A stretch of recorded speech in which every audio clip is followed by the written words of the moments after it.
I got you on target here. Yeah. Bro. There's sometimes we're like, My you house want is to on say fire. it, but you can't. Because he had the eyes, like the eyes that were just black. Hello, everybody. Welcome back to Awoken Voices. We are here with Kyle, a good friend of mine. We're actually both going to be made catechumens tomorrow. So glory to God. That's right. Oh, glory to God. And yeah, let's get started. So we always start with a prayer that Jimmy wrote, of all people. Oh, I love Jimmy. Yeah, he says he didn't write it. He said God inspired him to write it. So I'll add that caveat. He gets mad every time I don't. I'm just messing with you, Jimmy. You don't get mad, but No. He's always like, make sure you tell them that I didn't write it. He's like, don't give glory to me. God writes everything. All right, so we always start with a prayer. So in the name of the Father, and the Son, and the Holy Spirit. Heavenly Father, we come to you this day with hearts filled with gratitude and humility. We praise you, we worship you, and we bless you.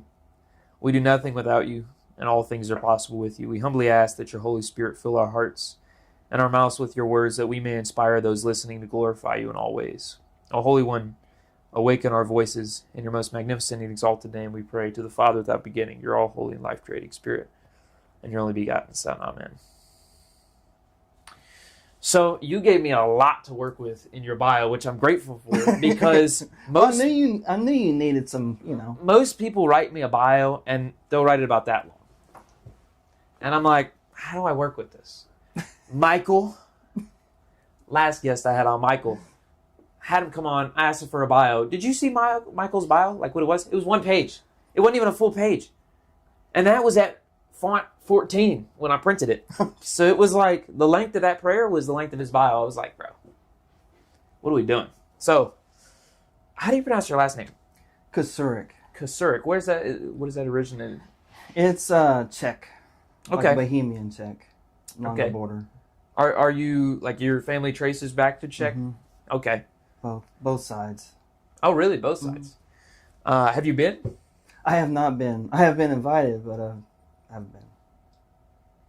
Makes sense. I was just in Czech at Prague not too long, about 6 months ago or so, give or take. Beautiful country. Beautiful country. They have KFCs there everywhere. It's really weird. Oh, really? Yeah. Oh, wow. Every village has a KFC. We were laughing. We're like, this must be like a thing. Like, we got to try. Literally on the road signs up there, it literally says, like, nearest KFC, take exit 22. And they were like the official government road signs. I was like, they take this serious. So you're 44. You've been in San Antonio for 16 years. Where were you before that? I went to the seminary in Louisiana. Okay. For 2 years.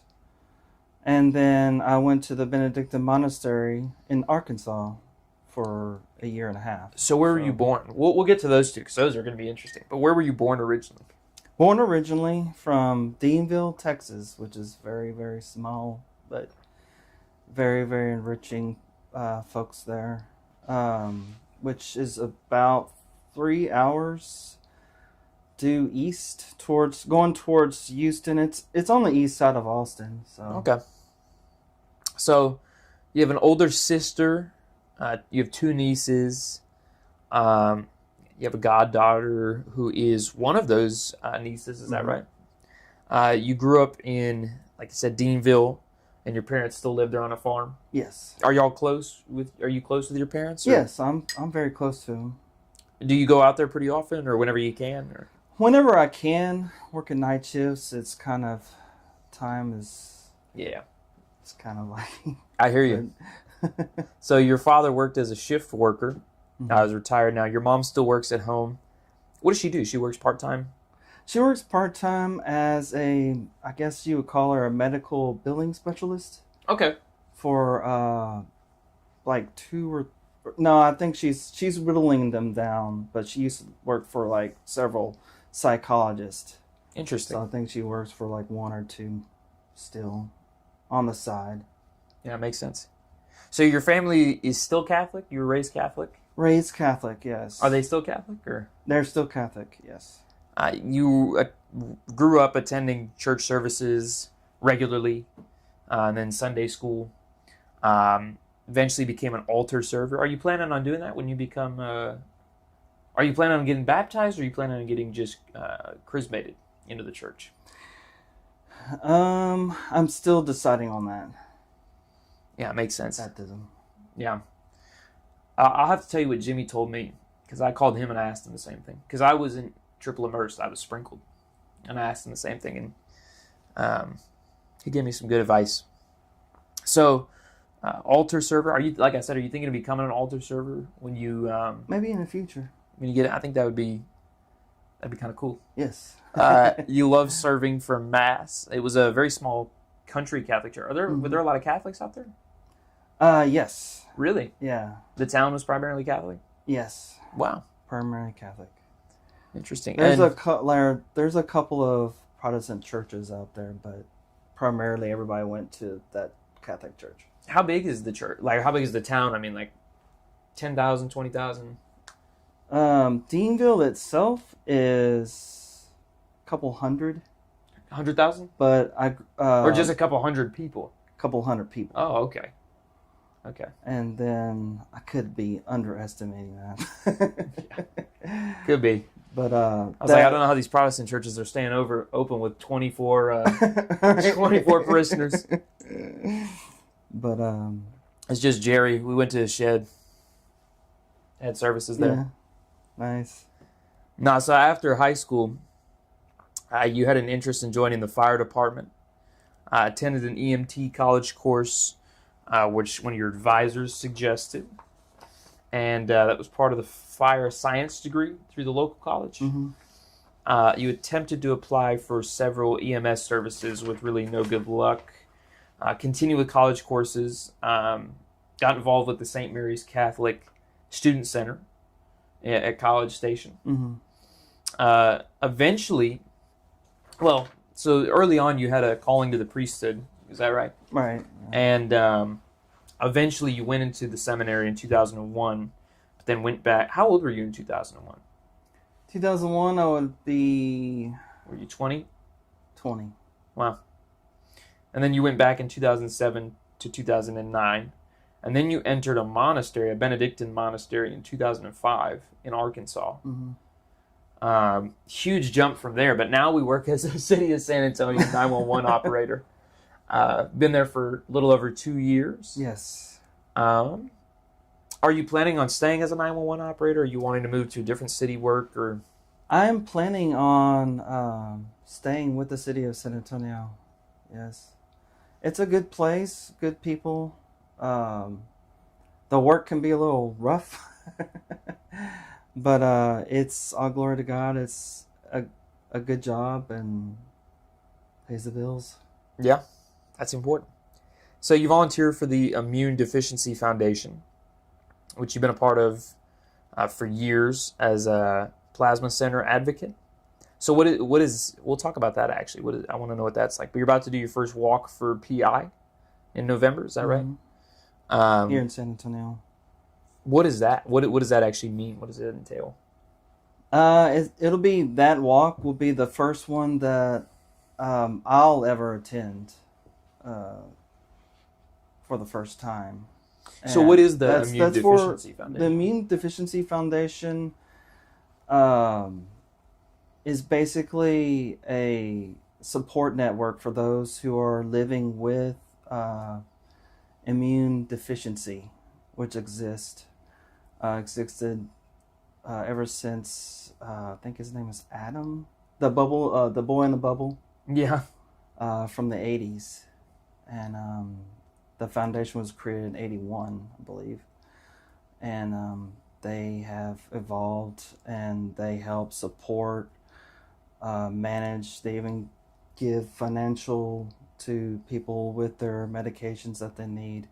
So all around, it's a great foundation. I've been part of them for 3 or 4 years, and now I'm on the voluntary board, going out and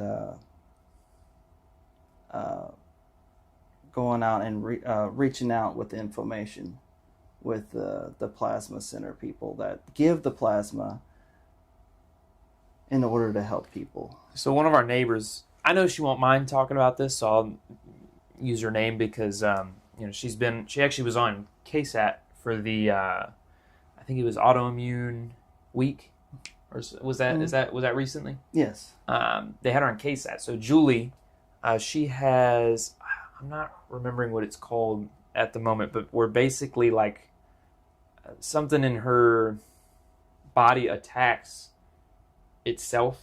Her immune system attacks your immune system attacks herself. I forget what it's called. She has a very rare version of it. I don't remember the exact name. I could probably text her and ask her. But I know she relies heavily, like plasma is what's it takes. So she does infusions that help to treat it, and it's the plasma that is used to make that medication. So that's a great thing to be a part of. So you're attempting to play acoustic guitar. I'm attempting. I bought a guitar several months ago, and I strummed on it, but actually putting everything together is a different thing. Have you tuned it and everything? I tuned it. Yes, I've actually broken a string already. I have an electric, and I had to fix it, and I had a string broken for like a year. She loved to cook. You're big into soccer. What's your favorite team? I would have to say It's gonna be make or break the interview. I may kick him out of the house. I have to do this carefully. But no, what is your favorite team? No, actually, I like Inter Miami with Messi, but I actually am starting to like the Vancouver Whitecaps. I'm not a big MLS guy, I have to say. Now, my brother's a USL coach. Go Texoma. USL 1. So I'm a SAFC fan because it's my city. You have to be a SAFC fan if you live in San Antonio.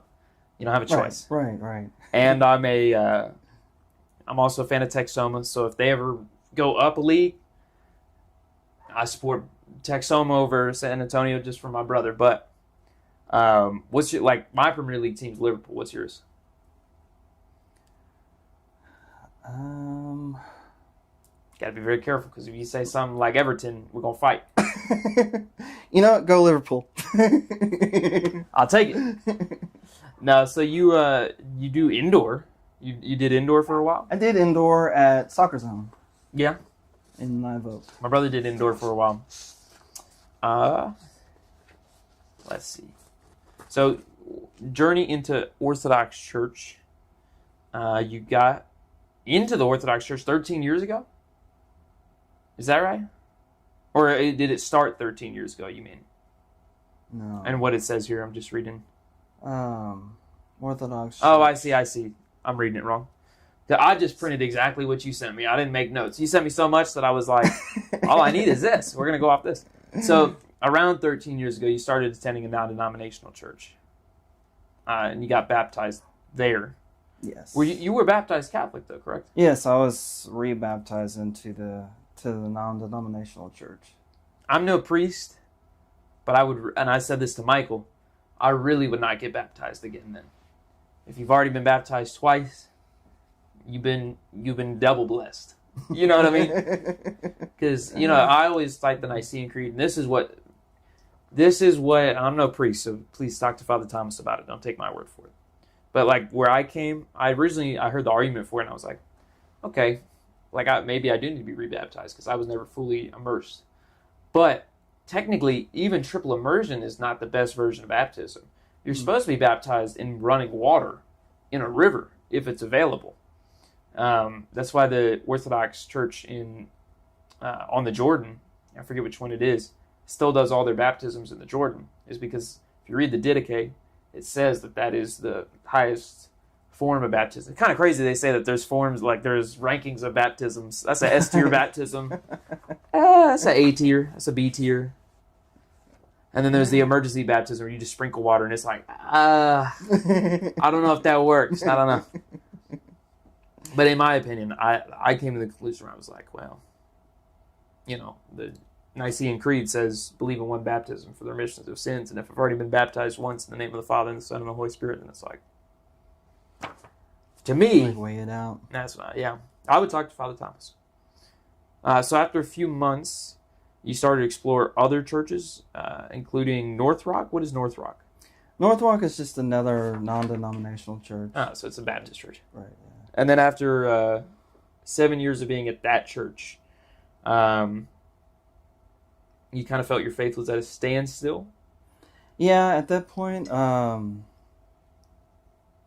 around November, December of last year, I just felt as though things went stale and just not getting anywhere. The friends that I made at the church were just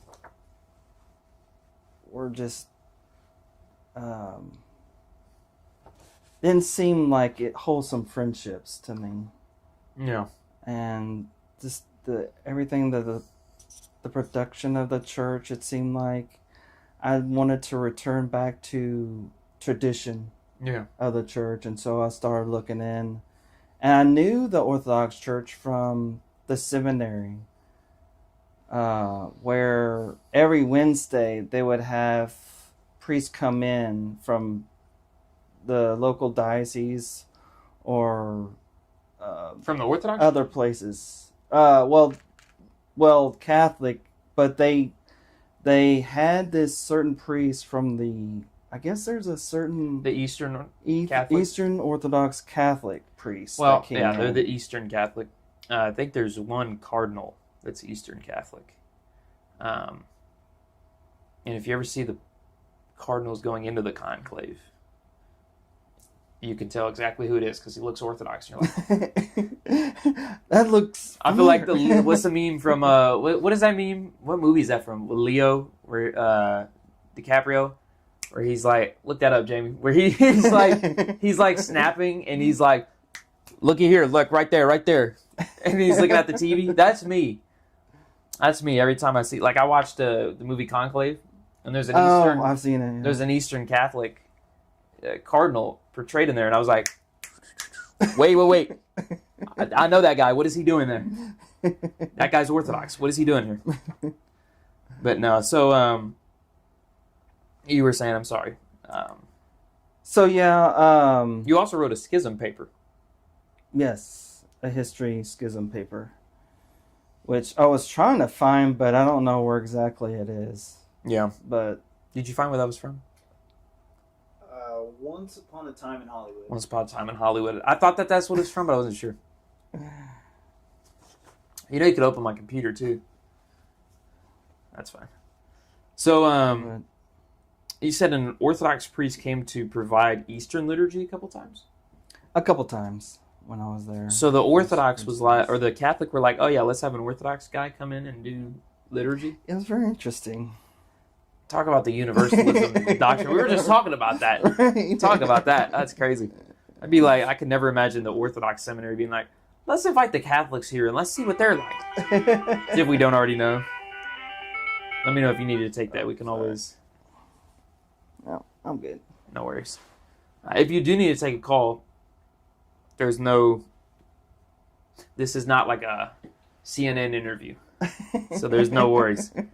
So you Googled a couple churches and found several online within the city. So something just clicked and you said, like, oh, I remember Orthodoxy. Was it the liturgy that struck you? You remembered the liturgy that was served a couple times and that struck you? Or was it... It struck me, yeah. The liturgy struck me. It was quite different in terms of formality and the vestiture and whatnot. So I realized I wanted to try to seek out that, and then so I Googled Orthodox churches and found St. Sophia's. Okay. Makes sense. And then you met up with Dale for IHOP for several hours. Sounds like Dale. Good Dale. He's a good guy. I love Dale. He's great. So, started attending St. Sophia's right before me in December. I came in February, but I had been looking into Orthodoxy since before then when I was in Europe a little bit. So around the same time that you got into the church is when I was looking into it. So I was about 2 months behind you. And then you've gone until now still. So yeah, makes sense. And you think this is where you're meant to be now? Yes. Yeah, I ever since attending Saint Sophia's, it's just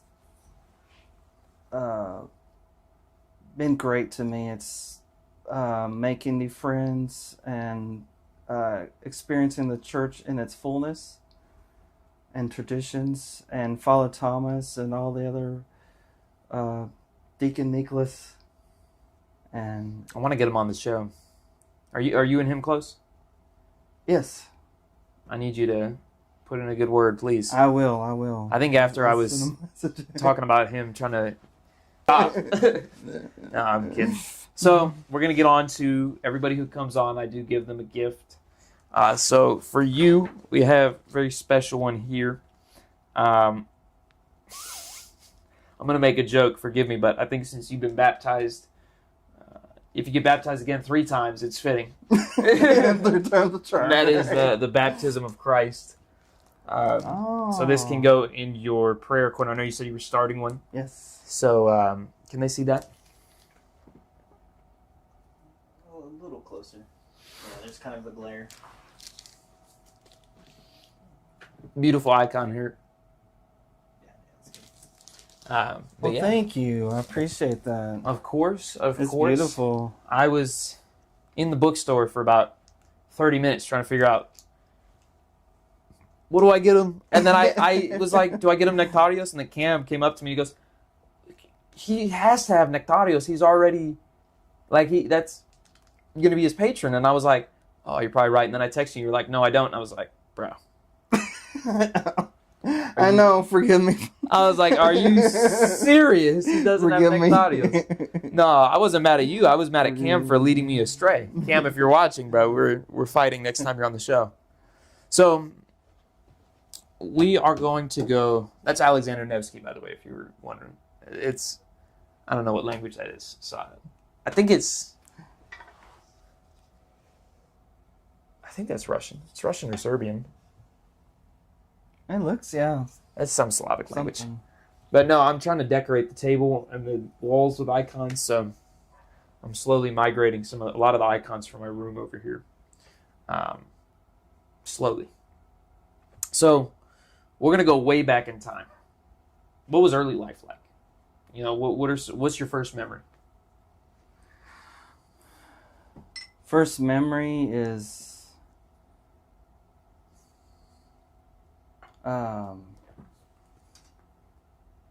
being a family unit and figuring out things and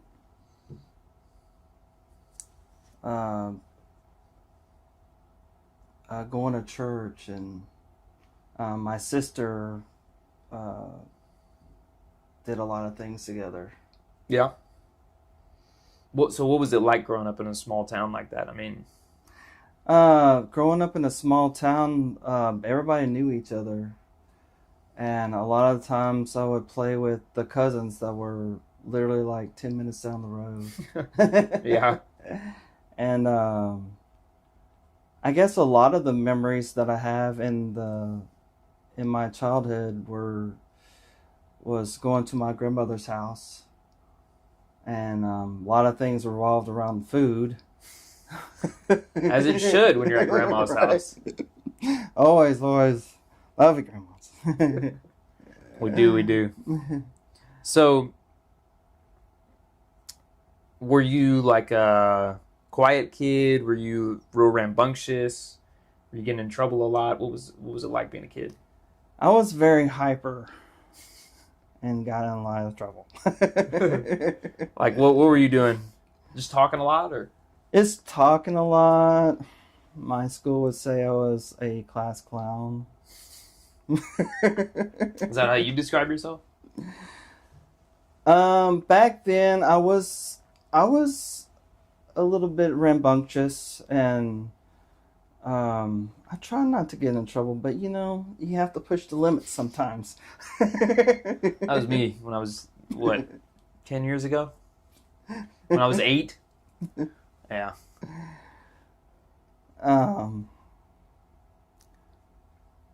So yeah, I was just crazy kid. But I did have my quiet side. Actually, quiet, and some people would say I was a little bit of had a little bit of a timid side. Yeah. So what was like? Do you have any memories of getting in trouble? What was it? What'd you get in trouble for? Like, give me a specific example. What'd you do that was class clown? You throwing the spitballs at people? What were we doing? Making funny faces at people and That reminds me trying to make people laugh, when the homie tells you, or when the teacher said next person who makes a noise to go into the principal's office, and the homie hits you with the. You're like, no, don't do it. I didn't do it. So, what was high school like? I mean, were you very popular? Were you kind of on the outs? What was that? What was high school like? I mean, it's a small town, so was there even a high school? No, the high school was in Caldwell, which is like the surrounding town. Yeah. Which is like a couple thousand. But high school, I graduated class of 106, I think it was. Wow. Not very big. Not very big. I would say Were you I was at least top of the class. I mean, somewhere's in the middle, maybe. No, I wasn't in the top of my class, but I was somewhere's in the middle. I would, I was more of a, not an outcast, but I was in like the jock type group. yeah. What would you play then? Football. You were football. Yeah.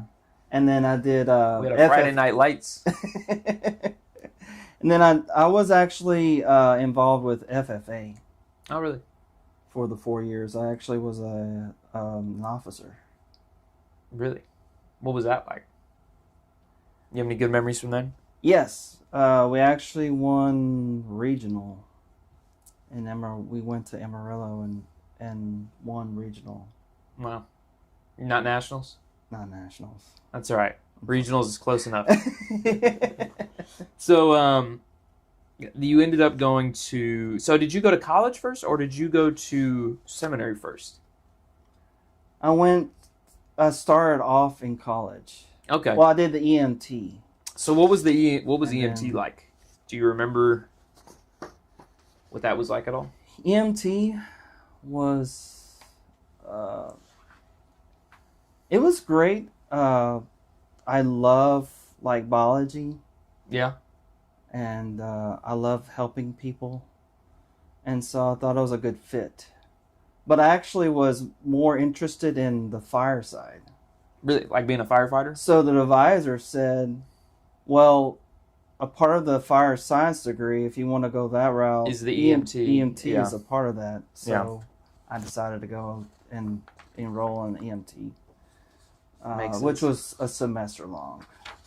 So you got all the way through the semester just for them to tell you we can't find any. I applied to several places, and the only place that would that I got a phone interview with is Port A.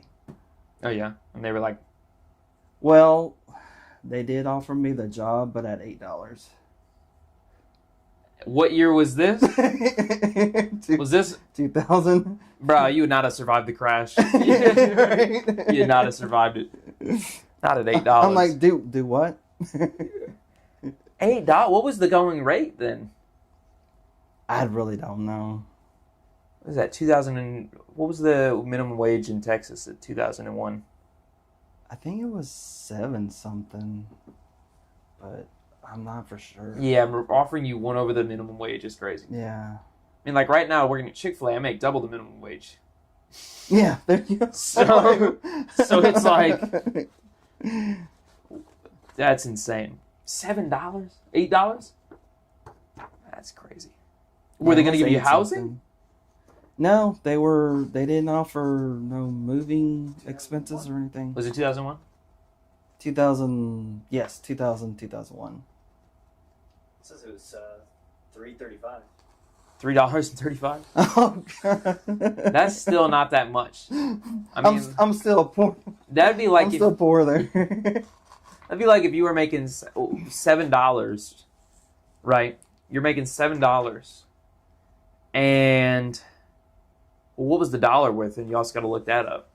If you're making like $7, okay, and the minimum wage is $3, what percentage is that? That's like double.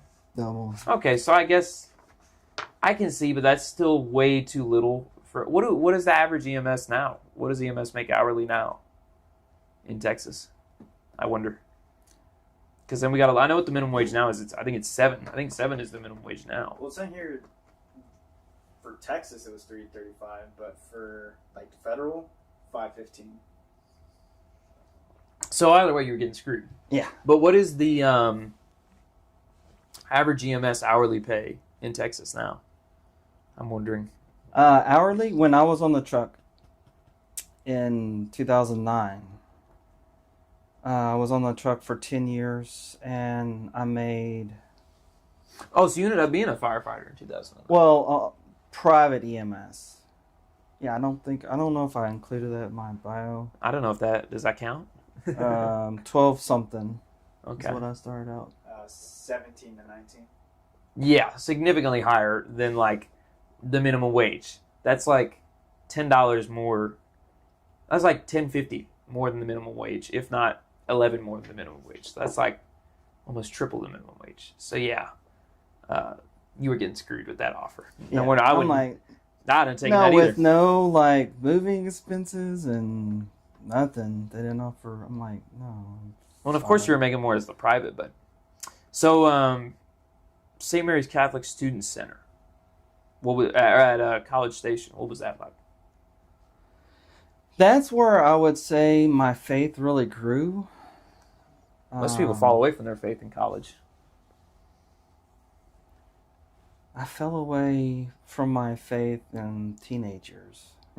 But yeah, so I went to St. Mary's. Hit the curve early.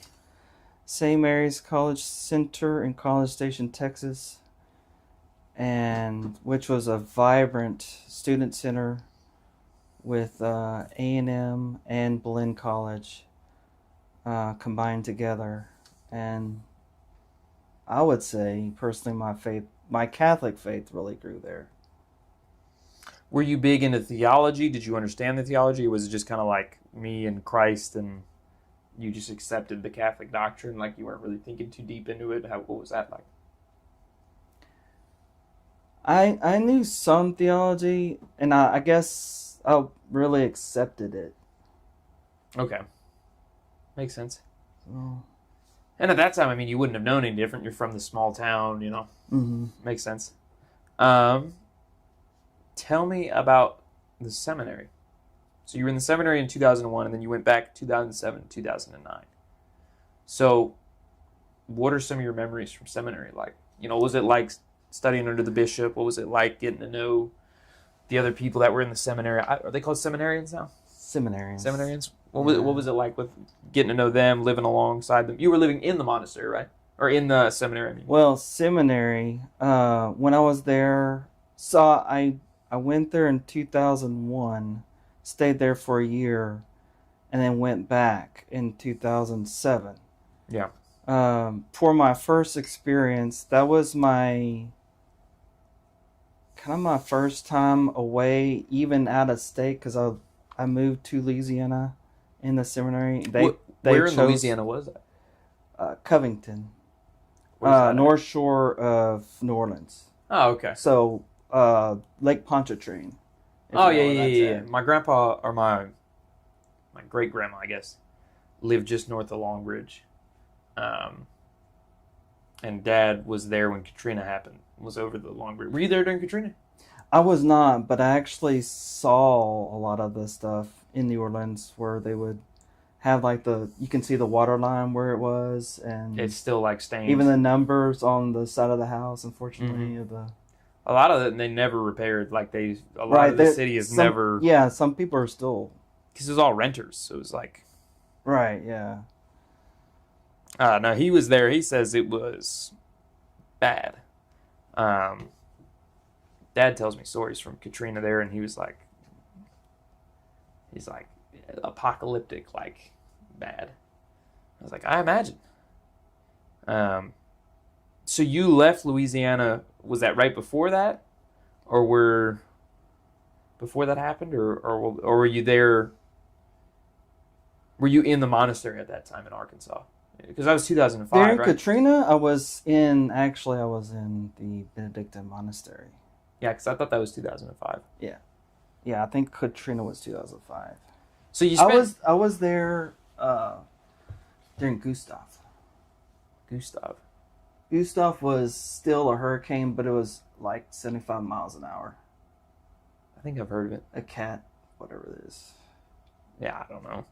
I have no idea. So you only spent how long in the monastery in 2001? I spent the seminary. Was it in just a couple 2001? months? Was it just was it the full year? So the seminary, I was fall and the spring and fall. Oh, so you were there when 9/11 and all that. That'd be a crazy thing to be in seminary. Yeah. Oh, shoot. We got to get to praying. Right. That's terrible. What was that like? I mean, what was it like 9/11? You're in the seminary. You would have been 20. I mean, what was that like? 21. What was that like? You know. That was... Where were you when it happened? Were you at the seminary? Were you out and about? Were you in a service? I was actually at my parents' house, actually. Really? Yeah. What was that like? What do you remember from that? I woke up and I turned on the TV and I saw the devastation. Like, I think it was the first tower was hit, and then the second tower was about to be hit. When you tuned in? And I called my mom. She was at work. And, she said, oh, man. Yeah, I heard about it. And, man, it shook me.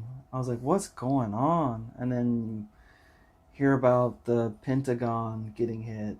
And then I'm like, oh, man, we are really under attack. Yeah. Because first they thought it was just... Well, they just thought it was an accident. Random accident, yeah. We won't go into the... No, I won't say that on the podcast. Remind me to talk about that after. Because I have some interesting stuff about that I know for like a fact. But no, so then what was it... Why were you out of the seminary at that point? Was it just traveling? Were you just going to visit? I think we was on break, I believe it was. Is there a break in seminary? Yes. I didn't know that. Okay. And then when you left, were you just like, this isn't for me? Or was it like, what was it? Like, why did you end up leaving? I ended up leaving because I think I was homesick. Yeah. I was homesick because I'm very close to my parents, and being so far away, even though you have your seminary brothers, and I mean brothers, like we are very close together, like it was 80 of us, or around 80. You get so tight, and like we're truly brothers, you know. Yeah. We're studying the same thing. We're praying together. Shoot, I was on together. a Acts retreat with the first one. Did you ever get to go on an Acts retreat? I was invited to the tail end of one. But yeah. Never really. They were fun. I went to 4. Only one is a retreat and the rest were team. But being the retreating, I mean, I was bonding with guys that I knew for one night, and I was like, these dudes are my brothers, man. I'll die for this dude. I just met him yesterday. Like, I feel like, because we were, like you said, you're experiencing everything together. I think that's a guy thing. I don't know if girls are like that. I'm not a girl, so I don't know. But I just know for guys, like, you bond and you become friends in 2 minutes. Like, if you're in a situation like that where you're like, you don't know your surroundings, you just kind of latch on to somebody and y'all become buddies. Mm-hmm. Yeah, exactly. Buddies. And especially if you're with them for a long span of time, like you are in the seminary. So what you said you got homesick. Well, what were you doing from 2001 to 2007? I went back and In between 2001 and 2007? let me make sure I'm thinking of this. Yeah, I went back home and I did general studies. Okay. And then I discerned that's when I started discerning the monastery, the Benedictines. And I made several trips out there and stay with them for maybe a month or two. Yeah. And then you went back to the monastery in Louisiana, or the seminary in Louisiana. Yeah. For 2 years? I asked the bishop, talked to the vocation director, and I asked the bishop if I can go back, and he kindly accepted me to come back, study for the diocese. And so I went back to Louisiana in 2007. What made you leave after 2009?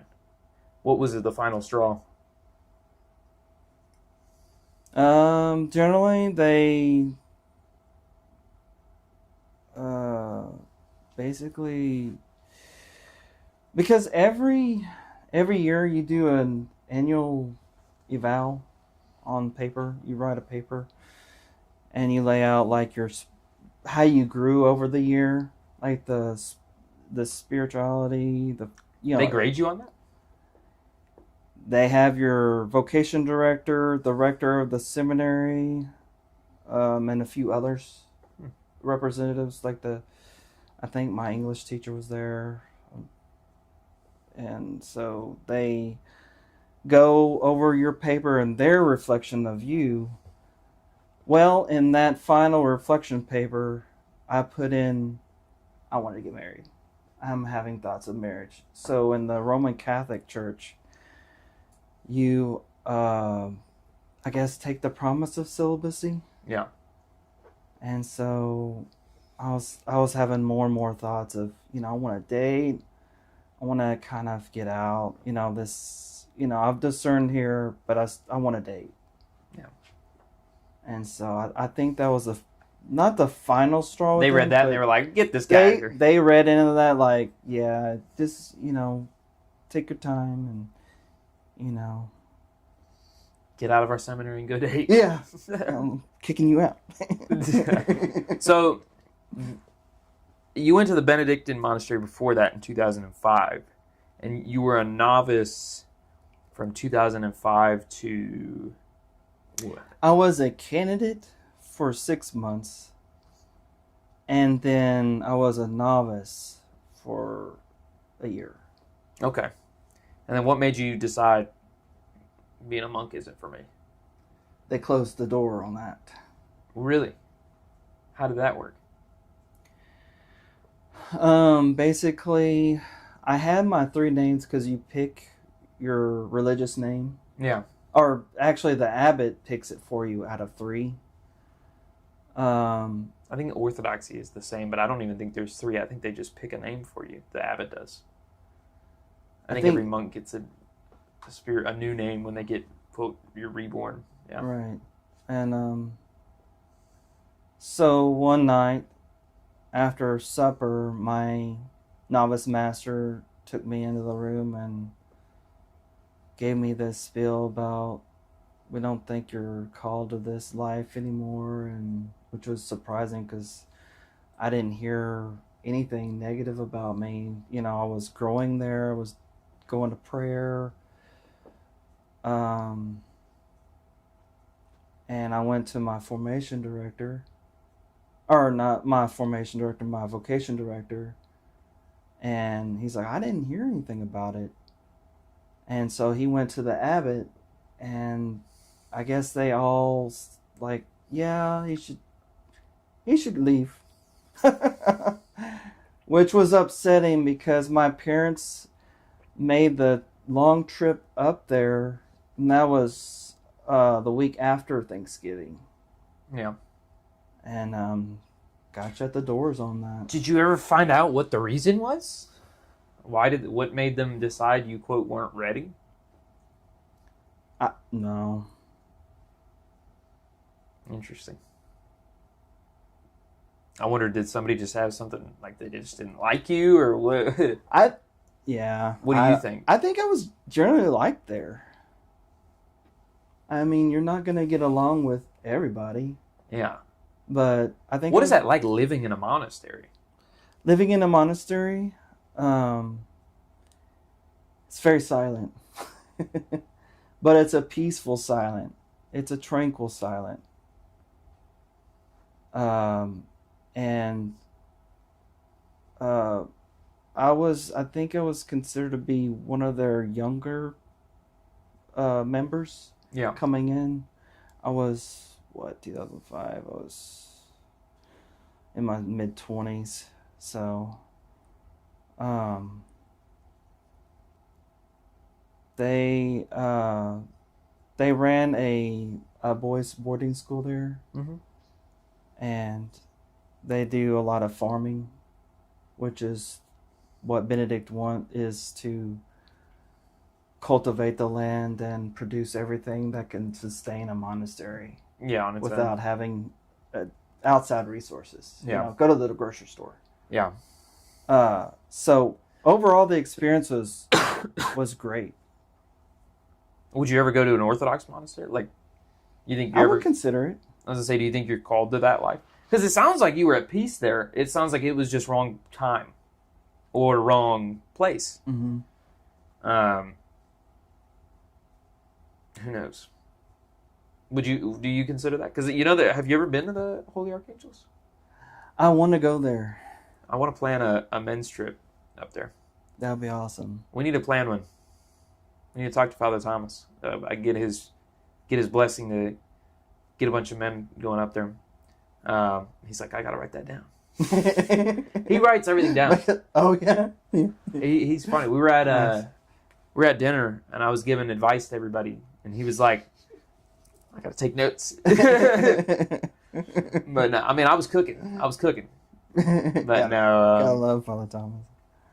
No, Father Thomas. I need to get his blessing. I want to get his blessing to go up to the monastery. I've gotten his blessing for me to go to the monastery at some point. But I want to get his blessing to take all the men, and all of us can go up there. I've always wondered, he hasn't been up there in a while. It's not that far. No. Right?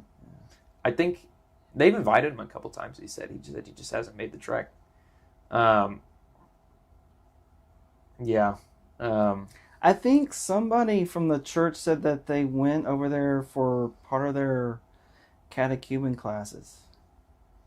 And they loved the experience. Yeah, I know Father... Oh, I forget the abbot. I forget Abbot's name up there. But there's somebody in the Discord who he's one of their spiritual fathers. They go to him he's their confessor. And they do confession. I don't know who that is. Did you ever see that? They were talking about it. I don't know, but they were talking about that one of their confessors is the abbot up there, which I find interesting because I'm like, that's pretty far to go confess, but I guess you got 40 minutes to think of what you're going to confess, so you're getting up there. So you have done that. But no, I've thought about it. I'm like, bro, if a relationship doesn't work out, God willing, I think it will. I think it always will. I have faith, but I'm also not like plotting other routes. I'm just like, maybe I'll go there. But I would prefer to be married to... All in God's will. Yeah. I have my preferences, but it's all God's will. Sure. Preferably my girlfriend. But who knows? But it's all in God's will. God willing, please. Exactly. So you said very quiet, very tranquil. How did your parents feel? I mean, what are they thinking? You're going into a seminary, and then you're going from monastery, and then you're going back to seminary. What was that kind of like? Did the bishop ask you, why are you coming from the monastery? I mean, what was... The bishop really didn't say much. He just accepted me back. And interesting. I wonder if was there communication between the abbot and the bishop, or... I don't know. I'm not for sure on that. they might have contacted them. So what, like I said, what were your parents thinking? You're going from seminary to monastery to seminary. What are they thinking? They're like, stick with one thing, please. Yeah, I mean, you went to, I hate to That's what they're basically... dog on you, but you went from EMT to fire to then back to St. Mary's to then the seminary to then the monastery to then the seminary to the 911 operator. Hey, there's some kind of a thin line between all the things, right? Hey, I mean, they're all close. Right? You know, they're all close, but I'm just wondering, what are they thinking? You know, they say stick to one thing, right? Yeah, I mean... Were they supportive? Yes, they were supportive of me. But I think, I mean, I'm guessing I'm speaking on behalf of my parents, but they're trying to figure out, you know... They were supportive of me, but they wanted the best for me. Yeah. And they were trying to figure it out with me. Yeah. And, you know, a lot of it has to do with Set this up there. God's will. You know, God has his plans, and they're not my own. Yeah. Thank you. And, but I remember my dad saying that... There's two waters. I think this was after the... the monastery, where I was sitting in the car with my dad at a grocery store, and he says, "You know what? From your experience with the monastery, thank you." It's cool, you know. So you're saying, I'm sorry, your experience with the monastery. My experience from the monastery has made me stronger in my faith. Yeah. Well, I mean, I would hope. If you went to the monastery and you weren't any stronger in your faith, or that you didn't gain some understanding, I'd be like, what were you doing there? If I was your dad, I'd be like, what are we doing here? No, my dad's faith stronger. Oh, really? He said that you made his faith stronger. Yes. I'm sorry. Yeah. I'm just too worried about getting waters from the fridge. But so... No, my dad said that. Interesting. Did he ever go into detail? Like how? Do you want to put the other water bottle and the Coke back in there? Did he ever explain how? He said that it just made me realize my Catholic faith and, you know, the devotions and traditions that the Catholic faith has, that it's kind of rekindles a fire, I guess. Yeah.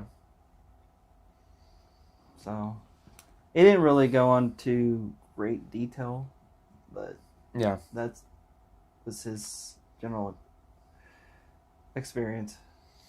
Makes sense. So, we were talking about this. Where did the fiance come in? What year was that? The engagement. Fiance was... we'll keep it vague just for her sake, but... Fiance... Unless you want to trash her. I mean, we can do that too, but... Hey, I'm done. Nah, just kidding. He's like, actually... Everybody's good. No, what year was that? That was around 2010. Okay, so this was right after. So how long had y'all been dating? Well, first off, where did y'all meet? Tell me that story. Where did y'all meet? We met on a dating app. Really? And y'all are together for about a year, is that right? And then you end up engaged. Mm-hmm. So how did the proposal? What was the proposal like? Did you just hand her the ring? Did you say we're getting married? What? No. So she's the investigator type. Okay. And so I tried to be very discreet with my plans. And so basically went out downtown to eat. And then... and this was here in town? Yes, downtown San Antonio. And got her on the horse carriage. Oh, okay. The purple one. And got down, went a little ways down, and got down on my knee, and then hit him up. I was like, hold on to the ring, boys. The ring falls off of the horse poop. You're like, no. And then, proposed to her, and she says yes, and she's crying, and so. And leading up, how long were y'all engaged before the split? Like 6 months. So y'all were engaged for 6 months, and then she broke it off 24 hours before the wedding. Well, it was a 24-hour. She canceled everything out in 24 hours. 2 months before we were supposed to get married. Oh, okay. So like right before y'all were going to confirm all of the stuff, like put your payment down and all that to reserve everything. That's what you mean. Okay. Yeah. And that just spouted from some fights that were coming up, and yeah, at the end it just turned kind of feisty and ugly, and she went one way and I went to my parents' house. And was she Catholic? She was Catholic. However, she made fun of the Catholics. Interesting. And so I thought that's because she was saying some comments about how, why do y'all Catholics do the incense and this and that? And I'm like, where are you getting this from? Like, you're Catholic, I'm Catholic. So she was just throwing out those comments, and I thought I was just taken aback with it. She went to one mega church, and was that one of those fights? She went to one mega church. Why do y'all? Nah. So was that right before Was that one of the fights, or was that just something? No, that was just random. Okay. Yeah, it was just random stuff. Were y'all going to church together, or? Yes. Oh, okay. I see. But not. I mean, we went on the weekends, but nothing much more than that. Yeah. So, was there any other engagements after that, or is that the only one we need to know about? That's the only one. So, did that pretty much? I mean, were there girlfriends after that? Was there more dating after that, or were you like, I'm tapped out after that? Yeah, I was tapped out a little bit. It that stirred me up. Understandably. I went to my parents' house. What did your parents think of all that? My parents loved her, but now they were saying, yeah, we saw like the subtle signs of. It's like y'all didn't tell me. Being overbearing and yeah.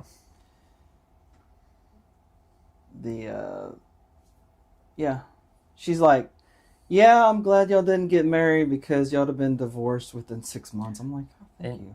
Yeah, you wouldn't have told me that. Thanks. You gonna let her take half my stuff? Thanks, Mom.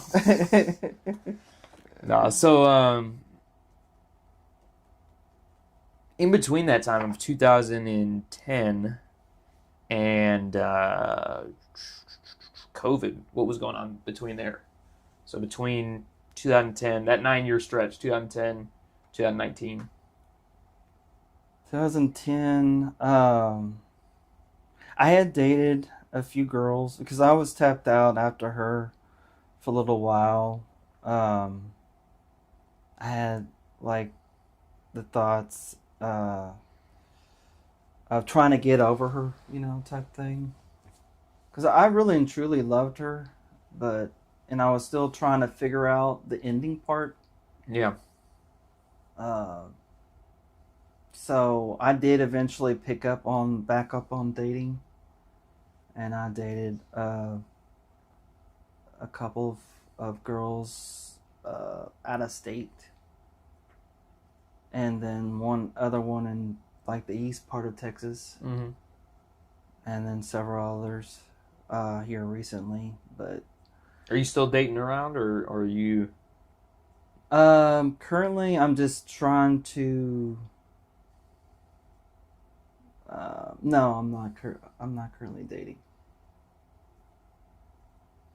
Makes sense. I mean, also working night shift cannot be easy on a Yeah, relationship. it's not, That dating cannot is be. not, and that was, well, I don't want to get into it. We can if you want, whatever you're going to say. I mean, if you say something, we can edit out. We'll just make a timestamp. We can edit it out. Well, I mean, that was one of my ex's, I guess, dilemmas with me was I was on the truck, I was working for EMS, and EMS shift schedules are crazy, yes. And so she was like, man, you need to spend more time with me. I'm like, well, I have 3 days off in a row. Yeah. But and I'm putting food on the table. She owns her own practice here in San Antonio. And so she can pick up and leave whenever. She can cancel off her deal. So it's rich coming from her. Right, yeah. Makes sense. So it changed. After I got engaged, it changed like quite literally overnight. The personality changed with her, and she just become overbearing, and she just changed. I've heard from some people that it can be like that after engagement. So what timestamp are we at right now? I just want to check. Just hit an hour. Okay. Let's take a quick bathroom break, a quick little snack break. When we come back, we're going to edit this together, but we're going to get into some of the 911 stuff vaguely, of course. But I think a lot of people will find that interesting. We'll keep it vague, though. Right, yeah. But yeah, we'll be right back. Welcome back. This should not be a part 2. We should just stitch these videos together, but we're back. He was just telling me an interesting story, Kyle was. And we're going to pause the 911 for a minute. And we're going to recite this story. We were talking about some demonic encounters that all of us have kind of experienced. And Kyle brought this up. So go ahead. You were in the seminaries or the monastery? I was in the seminary, and this was the second time I went back in 2007. And so it was a seminarian with the Louisiana diocese, we'll just say that, that was experiencing some loneliness and depression during when we ate lunch in the middle of the day. And so he started walking around and roaming around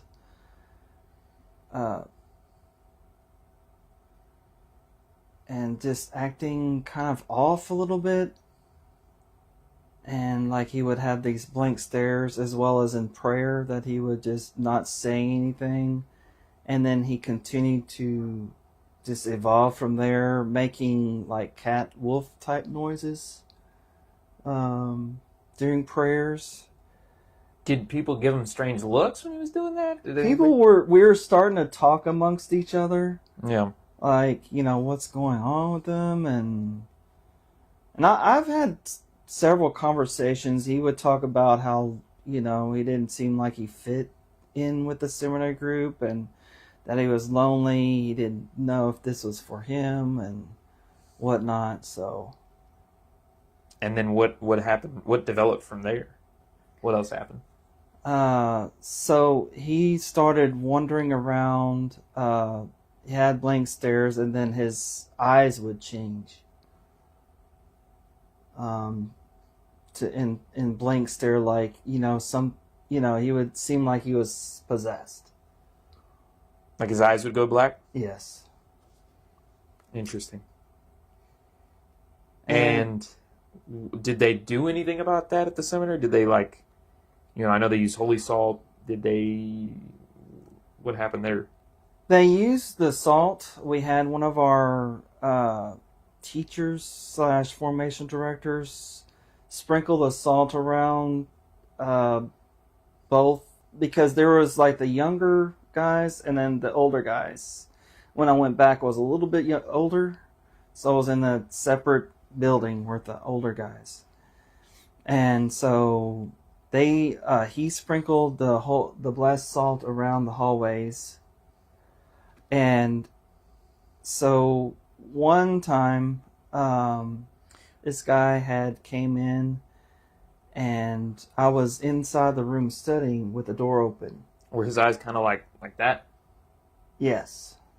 I don't know if they can see that, but that was I looked that up, and that was a representation that kind of came up. Not sure how well that's coming out on the camera, but you can see a representation of what you were talking about. So, yeah, I'm sorry, you were saying then? So he, as soon I knew where the salt was at my doorway, right? And so he didn't step just right there at the blessed salt, and he just stared straight at me inside of my room. And I just got this shivers and chills from that. And were y'all just making eye contact, and you were just sitting there? How long was that? Just eye contact, and then... And he had those kind of... He had the eyes that were just black. And you can tell that something was amiss there. And then he just walked off. He didn't say anything, he just walked off. I didn't really say anything. I think I was just like too frightened to say something, but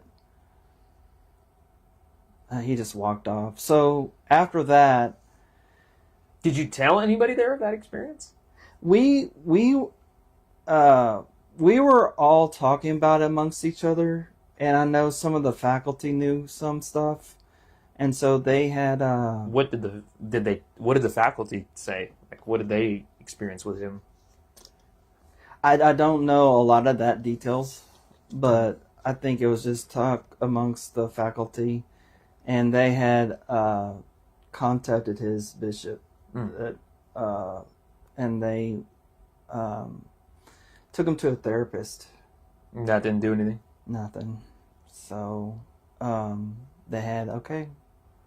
they went and did the exorcism rite, which lasted it was in the middle of the night, and it lasted for like 6 or 7 hours, probably. Goodness. And that didn't even do it, did it? He was better after, but it was still something. Did they do another exorcism, or was that kind of... He left eventually. I hope he... But I keep on praying for him, He was a cool guy, but just all of a sudden he just changed. Other than the cat noises. Right. And yeah, it was... Hey, Jimmy, why are you meowing, bro? What are we doing? Can you stop that? I mean, why your eyes look like that? What is... Y'all see this? What is he doing? I couldn't do that. What was going through your mind when he was making cat noises? I mean, what was the first thing that came into your mind? Were you just confused? I mean, was it... I think I was confused because I didn't know what to make of it. Was this guy just getting convicted by the Holy Spirit for some reason, somehow? What was going on? I don't know what I'd think. Something's going on here. I don't know. I wouldn't know what to make of it. But I still remember the time he went into our hallway and stared at me. You can just feel like the evil presence. Yeah, like it was demonic. Yeah. Yeah, there are definitely people who say that there's no, like, people who dabble in things like the tarot cards and the witchcraft and the what do they call them? Wenches? Oh, the sticks, right? Yeah, I don't know what they call them anymore. But Wiccans. Wiccans, yeah, or something like that. Yeah, I don't, like, that stuff's not trendy. That's not something to be cool. Like, if you literally read, and I'm not saying it's canon, but I'm just saying, or canonical, but if, like, you read the Book of Enoch, the English version, at least the first one, it pretty much tells you, yeah, the reason God flooded the earth was because everybody was doing witchcraft and raping each other. I mean, that's the whole reason. Yeah. like constant state of wars. They were using the Nephilim as like their slaves to go war against nation and nation, and the angels taught everybody weaponry and makeup and war and all that. It's like, yeah, let's not dabble in all that. I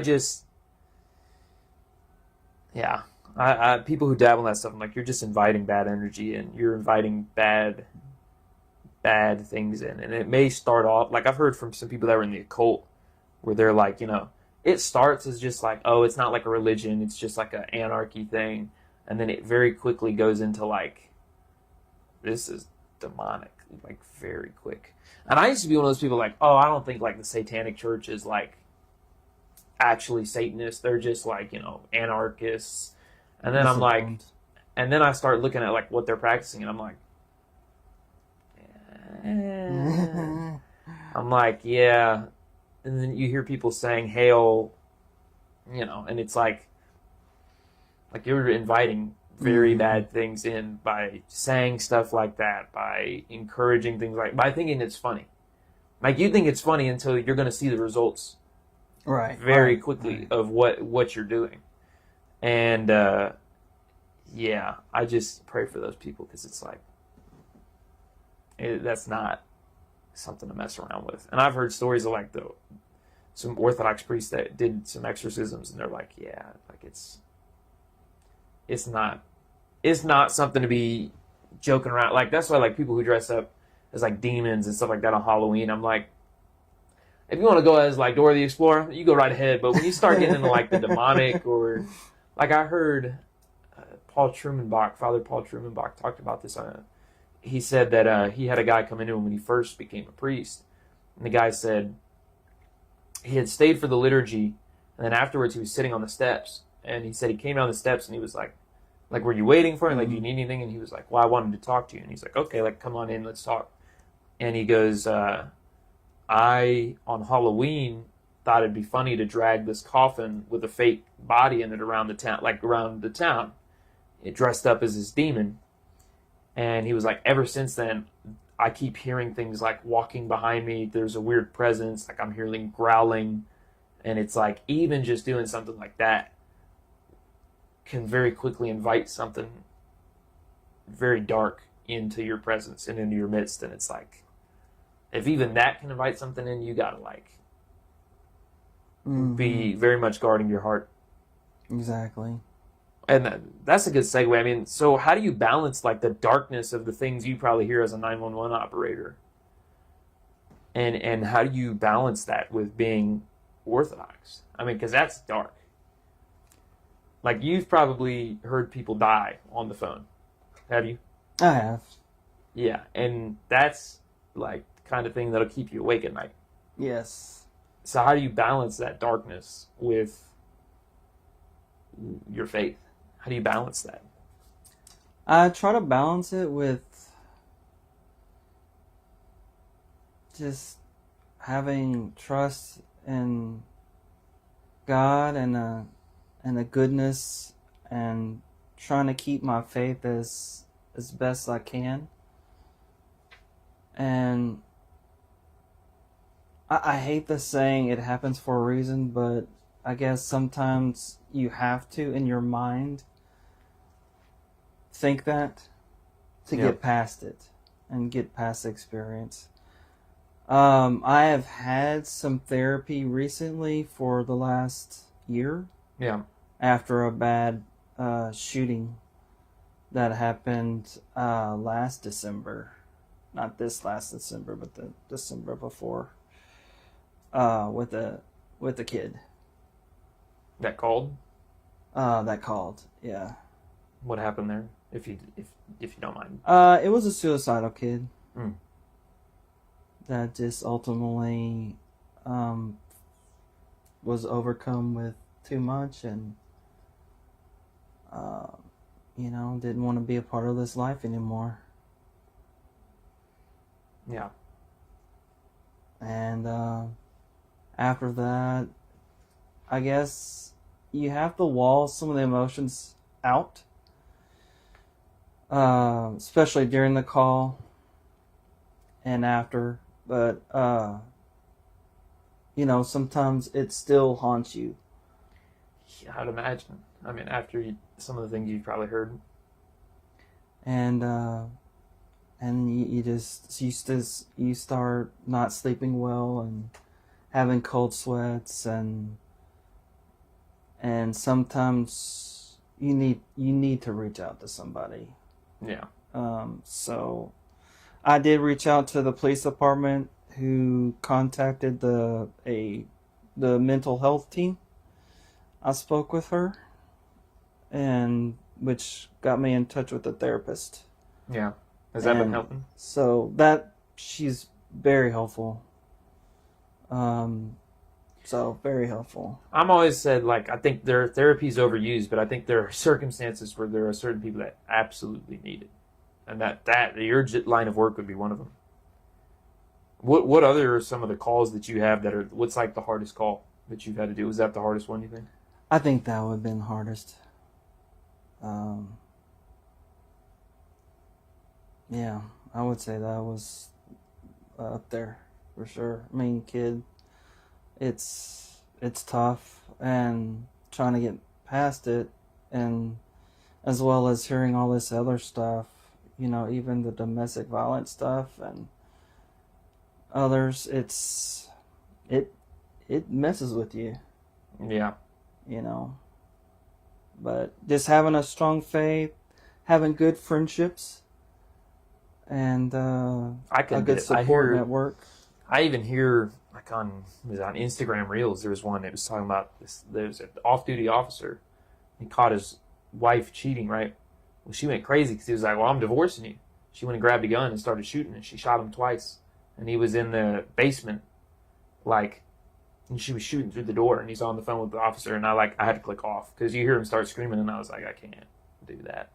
I can't listen to that. I don't know how you do it, man. I don't know how you do it. I couldn't.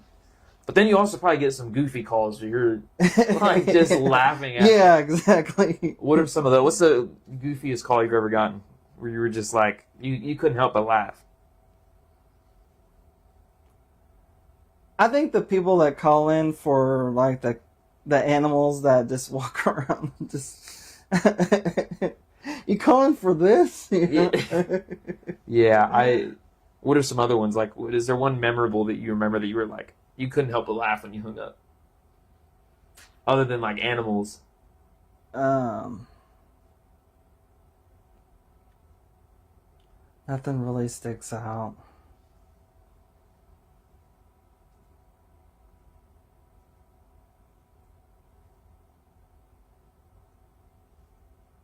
Nothing really? Mm-mm. How about like, well, you ever get prank calls? You ever had them? Yes. Kids will prank call. You ever tell them you're like, here's your address, buddy. Sir, you want to do that? 13110 Negro Aurora Lane. Are you sure you want to do that? I got you on target here. Airstrike coming straight to your house, buddy. I just called Obama. We're airstriking your house. Drone strike is on the way. Can you imagine little kids like, wait, what?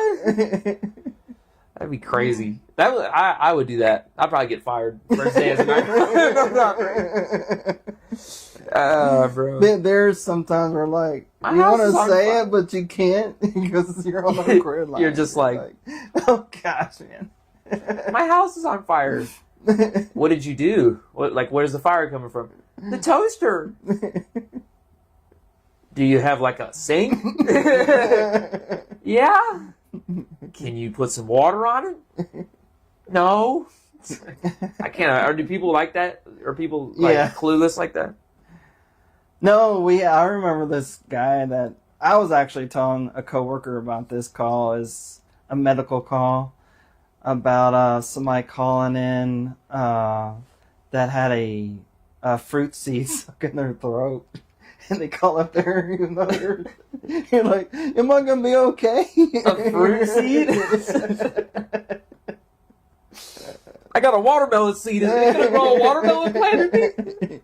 Like what? I'm gonna have a watermelon in my stomach. Oh, my grandpa said that the The black seeds are gonna end up growing into. Are gonna grow into a watermelon. Is this true? It's like, bro, please don't ever call 911 again, bro. Even in an emergency, figure it out. You're barred, bro. You're barred from emergency services. You're not worth the tax dollars. Banned now. Have you ever had to do, like, how fast does that work? Like the pulling of the address? How does that work?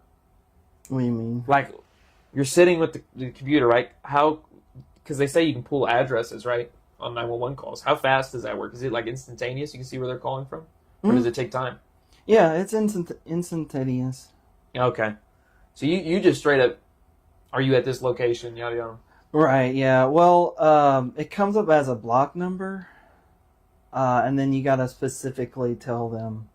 Now we're on this new 901 system where it has a better ping to it.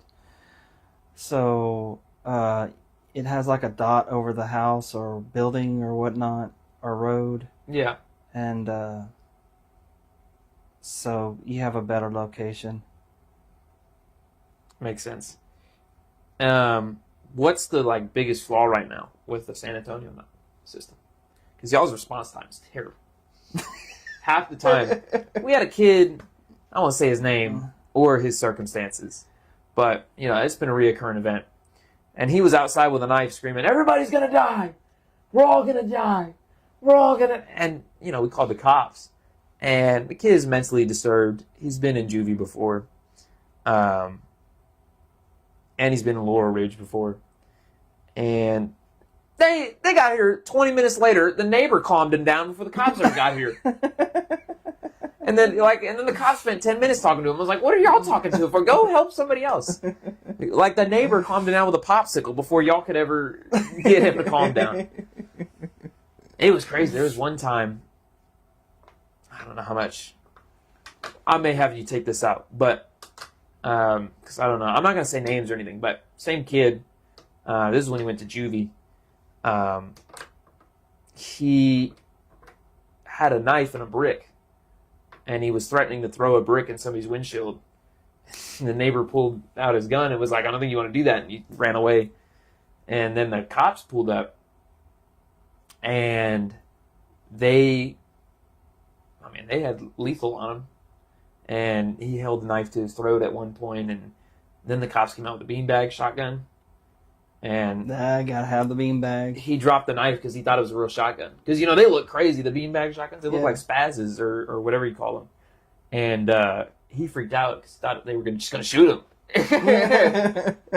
And, I mean, they had lethal, but I don't know if he saw. But I'm like, I think it was just the intimidation of the beanbag where he freaked out. But I was also thinking, well, what are they going to do with a beanbag shotgun? He's got a knife to his throat. Like, what are you going to shoot him with a beanbag and hope he drops the knife? What do we? I hope he doesn't. Like, what was that? Lethal. We already had lethal on him. Why are we getting non-lethal anyway? I don't understand. But now they brought up the beanbag and he freaked out and dropped the knife, and then they took him to juvie because I don't know what. But then he got out and then he lost it again in the street, and I was like, bro, terrible. But they took like 20 minutes to get here. I was like, this kid could have thrown a brick in somebody's windshield and killed him. And by the time it took y'all to get here. I get we're understaffed, but what are the biggest issues? I think staffing is one of the biggest issues. Listen, Miss Gina Ortiz. Quit with the Project Worth. Or what is it? Not Project Worth. That's the kids thing. No, you can keep that. But quit the Project Marvel. They don't do anything either. I worked with them on multiple projects when I was in the city mayoral advisor. But they don't do anything. The same way the youth advisory board doesn't do anything. We have so many advisory boards in the city that literally do nothing, and we get paid like $20,000 a year and just to make merchandise, and we don't spend it on anything other than that. And it's like, we don't do anything. What are we doing? Like, oh, we want the youth voice. Well, then actually have us do something. Like, don't have us. We had a commission, right? A subcommittee for youth homelessness. We didn't do a thing. We had a book banning committee. All we did is go make a speech in front of city council, and they're like, that's great. Next. And it's like, what are do you want? It's just, there's so many inefficiencies in the city government. And then they refuse to, like, staff the police. I can't. I try to stay away from politics mostly now. Like, I'm not nearly as involved as I used to be. Because I've met all these politicians, and I realize how corrupt they all are. I was talking to Michael about this, too. I was like, these people are so corrupt. Like, I met him. There's only one politician. I said this under Michael's, too, and this is my second endorsement of Brandon Herrera.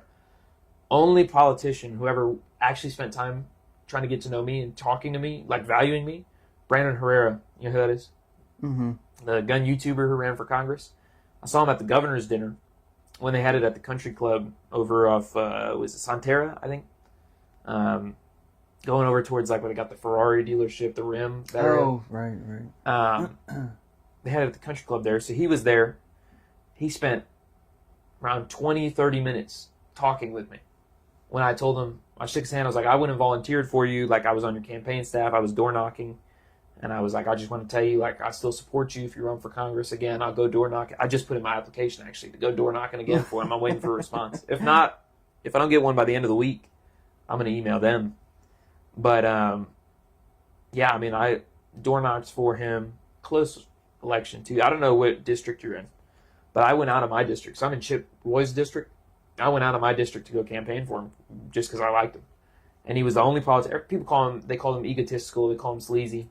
No, Tony Gonzalez is sleazy. I went to one of his events, too, just to go meet Jim Jordan. Bro wouldn't even give me the time of day. He shook my hand, and I tried talking to him, and he was just like, oh, yeah. And then goes straight to the people with all the money. Like the people who run the PACs and the people who run the radio shows and the people who run. I was like, bro. I was like, this is exactly why I campaigned against you, bro. This is all you do. I spent 20 minutes talking with Brandon where he was asking me about what I did. He was asking me about how it was working at Chick-fil-A. When other politicians came up to try to talk to him, he'd shake their hand and he'd go, yeah, I'll talk to you in a couple minutes. And then he'd go right back to me. And I'm like, no other politician's ever done that. Like, nobody. Even local officials don't do that. Like, none of them. Other than him. And he was running on a congressional level. And it's like, bro. Second official endorsement of Brandon Herrera. If you're in his district, consider voting for him. Because Tony's not any good.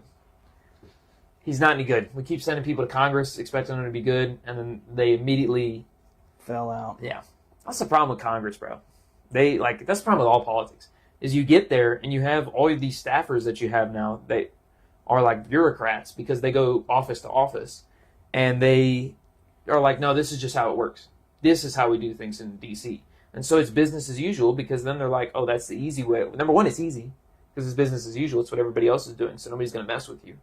Number two, if you try doing things the opposite way, people are going to mess with you. Like you look at, there's a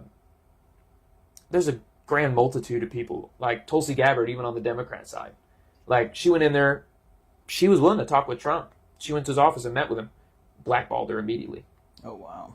As soon as she called out Hillary and resigned from the DNC as the co-chair and called out Hillary for like them basically rigging it for Hillary over Bernie, immediately she got blackballed. And it was like, that's what I'm talking about, business as usual. You can't go to Congress and just do business as usual. That's why I respect Thomas Massey and people like that. I respect Chip Roy. I don't love everything he votes for, but I respect him because at least he's trying. Right. I think he just understands he can't self-fund, so he has to pander a little bit. Right, a little bit. Understandably. But that's the problem with politics. And that's why I got out of it. Because it's just business as usual. And I wanted to go in, I wanted to run for office for a long time. But I was like, I can't self-fund. So I would have to give in to these people to make money. And I would also have to wait until an incumbent got out, which means I'd have to district hop, and I don't believe in doing that. And so I was like, that ain't going to happen unless Chip Roy's just going to magically make me the new congressman, but I wouldn't be willing to do that. I also don't want to be a bureaucrat. I got an offer to go, or at least I had the opportunity to go be a staffer for Chip in D.C. for a summer. And I was like, I thought about it, but then I was like, I don't need to be there. It's not D.C. When I came to Orthodoxy, that's when I was just kind of like, I kind of gave up on it. I was really involved in the last election. I was like, it's not worth it anymore. especially when you realize how much you have to compromise your faith. It's not worth it. What time are we at? 29. Okay. Just trying to keep track. So yeah, I can't stand it. But they really do need to fund the officers more. And then they keep giving the city manager more power. And like, did you see what she put in? That any amendment or anything that any city councilman brings forth will have to go to her chief of staff and then the city manager before it can ever hit the floor of the city council. Yeah. Really? Yeah. Before it ever hits City Hall, it has to go up to her chief of staff and the city manager. I'm like, so 2 unelected bureaucrats before it can ever hit the floor. sounds about right. Sounds about right. Ridiculous. So I don't know. I'm. That's when I was like, I'm done with politics. But they need to be funding more because it's like we're a city of 2 million. You look at the neighboring cities that have less people, have more officers per person than we do. Right. Like Dallas, I think has, 10 times? Almost 10 times as many officers as we do. Oh, wow. See? And it's ridiculous. Please support us. Yeah. And it's like somehow I ended up behind a cop every time I'm driving. I'm on a watch list, I think. I don't know. They got you on radar. They do got me on radar. He's moving. So, tell me, what got you? So, hiking, camping. We'll get a little more lighthearted after all that. Camping, hiking, all that. What got you into that? Or was nature just always kind of a thing with... I always loved nature. I was a Boy Scout from middle school on. Mm-hmm. And I actually made it to that big scout ranch in New Mexico for 2 weeks. And I just enjoyed nature. I love hiking through the woods and experiencing God's nature and His presence and His creation. Yeah. And I mean, it's good exercise. And, you know, it's just a fun activity to do. Did you get out a lot when you were in the monastery? Was that something you did often? Mm-hmm. Yeah. You go be a stylite for a day? Find a rock, and I'm not coming down from this. I've always, when Abba Paul, I don't know if you know his story, but I think he was he under Elder, was it Ephraim? St. Paul the Simple? Look that up for me, please. Was it who did St. Paul the Simple? I want to say it was, if it wasn't Ephraim, it was one of the other, no, not Macarius. One of the Desert Fathers. But just look up who St. Paul the Simple, who his mentor was, who tantred him a monk. But he basically, there was a demon that was brought to whoever the like person he was under was, and what do you call it? He brought the person to, who was it? Did you find? Saint Anthony the Great. That's who it is. That's who I thought it was, but... He brought him to St. Anthony, and St. Anthony was like, this is too powerful for me. We got to bring him to Paul. So they brought him to Paul, and Paul tried, and they wouldn't go out. So Paul was like, okay. So he went and got on a rock, and he was like, I'm not leaving God until I die, until that demon is out. And he stood there for like a day, and then the demon fled. But, is that what you went and did in the woods? You went up and you were like, I'm not moving until you cast this demon out of the seminary. He turned. What was your name? Did you ever get a name when you were in the monastery? Like a spiritual name? No, actually, was Novice Kyle, but the 3 names was Saint Xavier, Saint Stephen, this first martyr, and then Francis. Okay. So, what were you hoping for? Xavier. Xavier? Just like the saint, or what drew you to that? Just like the saint and drew to the name. Makes sense. I always said I want something like Spiridon or something like that. I wouldn't want like Oh, yeah. Anthony, some like basic name. Not that the saint's not wonderful. I'm just saying, I want something exotic. You know what I mean? You come up and you're like, I'm Elder Ephraim. They're like, oh, okay. Nah, I'm just kidding. Be kind of crazy. You walk up, you're what's like the most exotic one I can think of? There are some saints with pretty exotic names, but then like they pick Luke. Yeah. Elder Luke. Yeah. Like, did you even get a spiritual name, or was that just your name? They just keep it. I wonder that too. Like, have people gone into the monasteries and they end up getting their same name picked? You have that option, but I mean, I'd rather kind of like you're wanting a rebirth. The rebirth thing and in the religious life. So yeah. I actually just found out that the confessor, my spiritual confessor, had passed away like a few months ago, and I learned that somebody had broken into the abbey church there at the monastery, shattered the altar. I think he took several statues or something, but they actually later caught him. What was his motive? Like I had, I can't find the pictures now, but I don't know. I just have always wondered what compels people to do that. Like, what would compel you to go in and just desecrate a church? Like, no matter what denomination it is. Right, yeah. Like, I don't care if you're Scientology or, okay, well, then I'd probably desecrate their church. But I'm just saying, like... Hey, no. No, I think we can all agree that's a church we would all desecrate. That's like, you can't... That's literally a cult where they force people to, like, into 1 billion years of slavery. Right, like, yeah. I think that is a church. They're far out. Yeah, we should outlaw that church. I don't know. I'm just saying. That ain't even a church. That's a slavery organization under the guise of a church. Right. Yes, we all came out of a hydrogen bomb nuked, what was it, volcano? Is that what they believe? Yeah. Sure.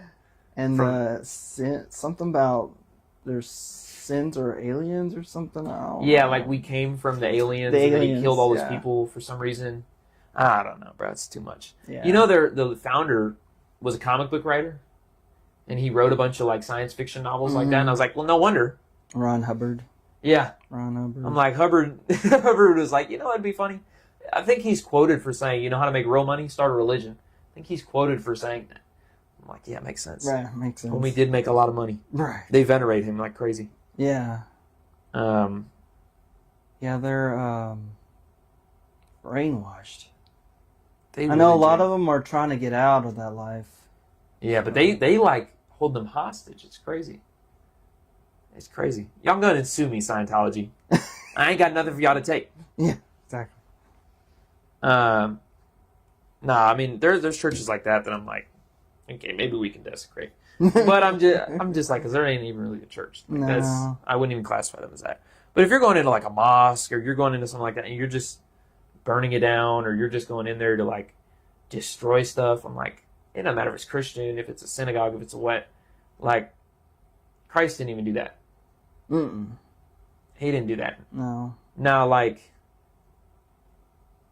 I say let them be what it is to them. Like, when he went by the pagan temples and said, upon you I build my rock, he didn't go to each of those pagan temples and shatter them into a million pieces. Desecrate them. No, he just said, let them do what they're going to do.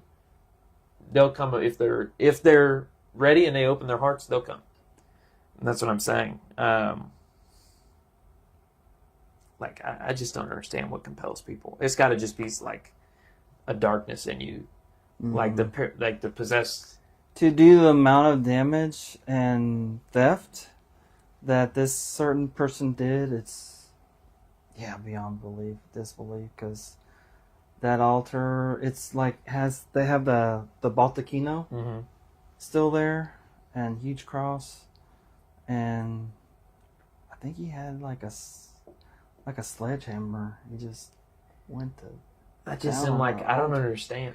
Like, you have to be, I think, almost possessed. Yeah. Or maybe, I mean, the only other thing I can imagine is he was a child affected by the scandals that afflicted the church. I mean, it could be, yeah. And something in that guy's retaliation, against the church. Yeah, and that guy's I can kind of understand, but I still don't think it's right, Mm. Like, it still doesn't make it right. But I can understand. Like, that's the only circumstance I'd be like, okay. Like, I can see what prompted you to do that. Other than that, I'm like, you are just possessed. Right. I don't know what else. You need an exorcism. Yeah, we need to do an exorcism. So, what are your, like, okay, so you get to Orthodoxy, right? What was first liturgy like for you? First liturgy was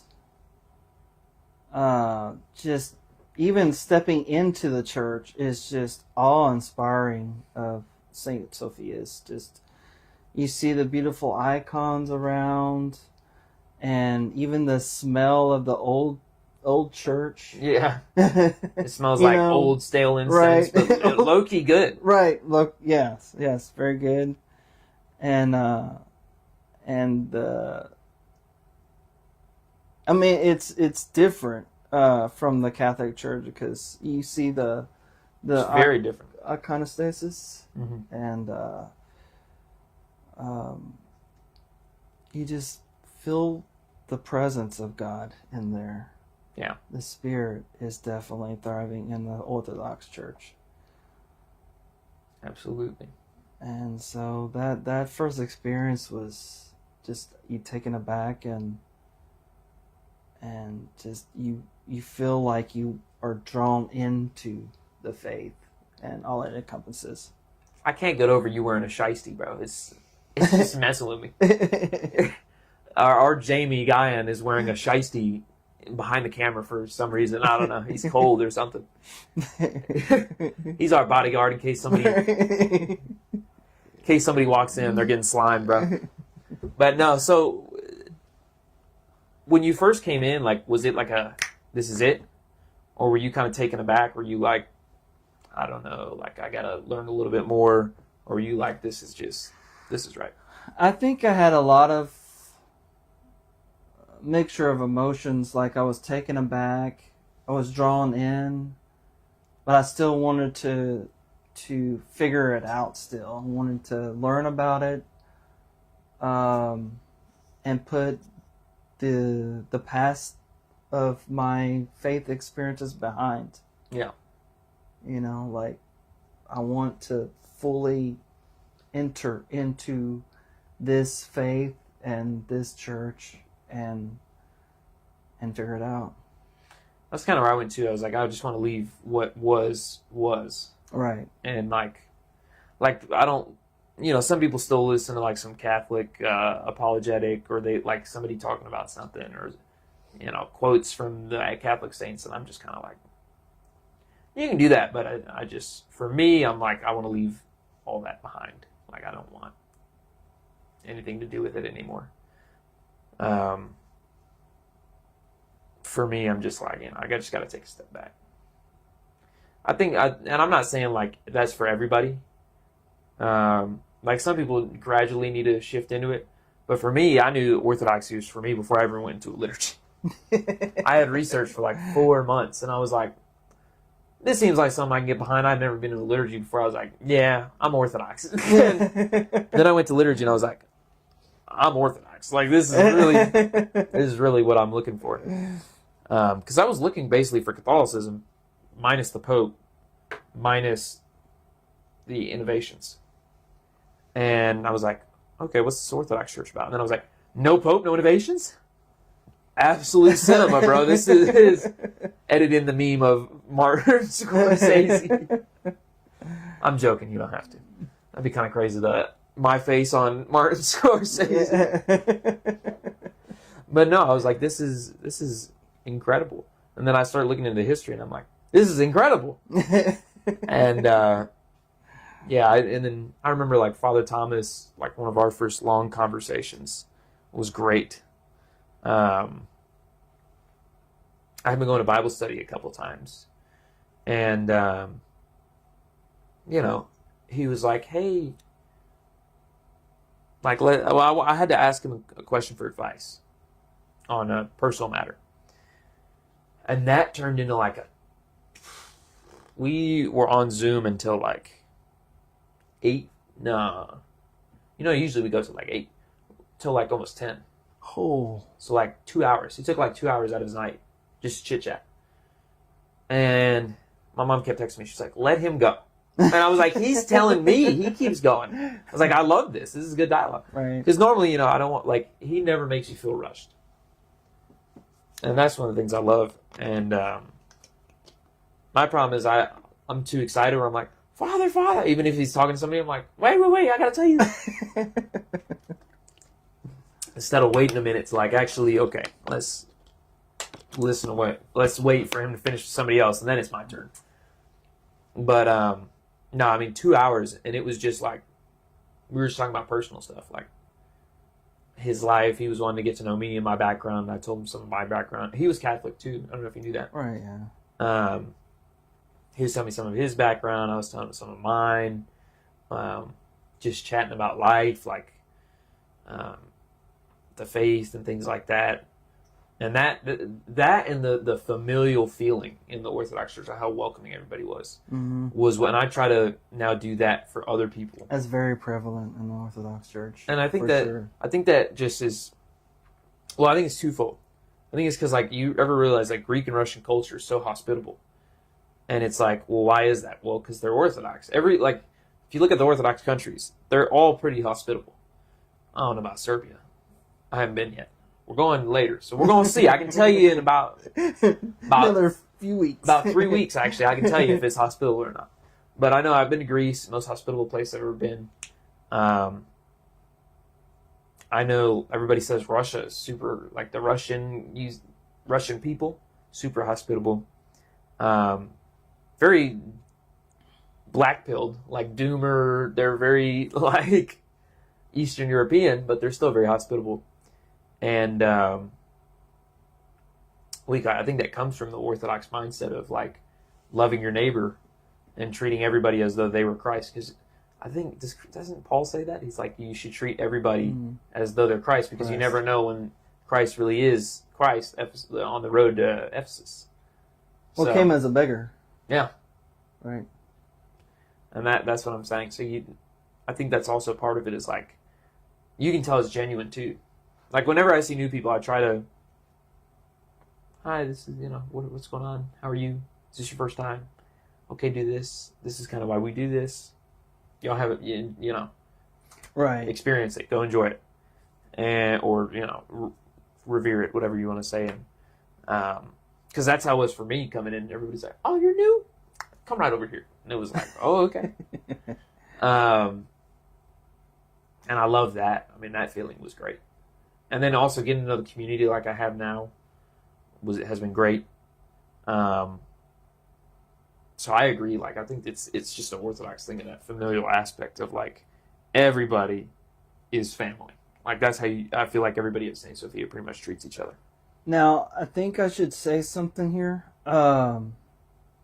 So there was some infighting between the traditionalist and the new mass people at the seminary, where the traditionalists want the Latin Mass back. They want all the accoutrements of the Latin Mass. So the conservatives versus the liberals. Right, the conservatives versus the liberals. So you had that culture there, and me as being more of a traditionalist and loving the traditions of the church, or actually of the Catholic Church, was more on that conservative traditionalist side.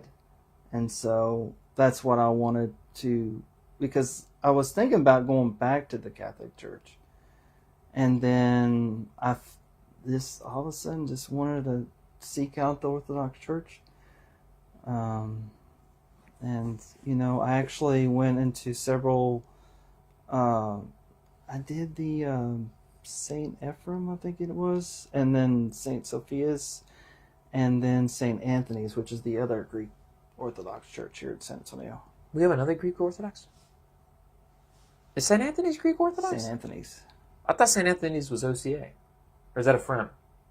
I don't know.